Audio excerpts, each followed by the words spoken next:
Notre parc immobilier n'est pas à la hauteur des enjeux énergétiques et climatiques. Il est donc nécessaire de s'atteler à la rénovation de manière urgente et de manière massive. Il faut changer de braquet. À travers notre mission, nous avons pu observer que 95% du parc des logements a une nécessité d'être rénové d'ici 2050 pour atteindre nos objectifs sociaux et sur le climat.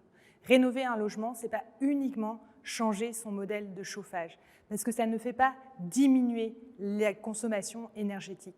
Et donc c'est pour ça qu'il faut changer de paradigme, il faut isoler véritablement nos logements, parce que isoler du froid l'hiver nous isolera aussi du chaud l'été. Dans notre rapport, nous avons examiné et mis sur la table un certain nombre de propositions. La première chose, c'est d'avoir une programmation pluriannuelle, d'avoir un financement et un soutien public qui est constant à travers les années.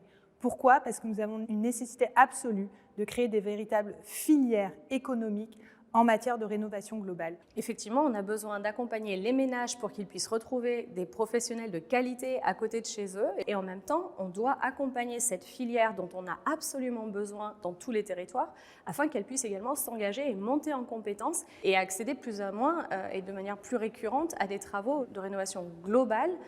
Ce n'est pas tout à fait la même manière de travailler et pour ça, il faut qu'on accompagne cette filière et qu'elle s'engage elle aussi à aller plus loin dans des travaux plus performants.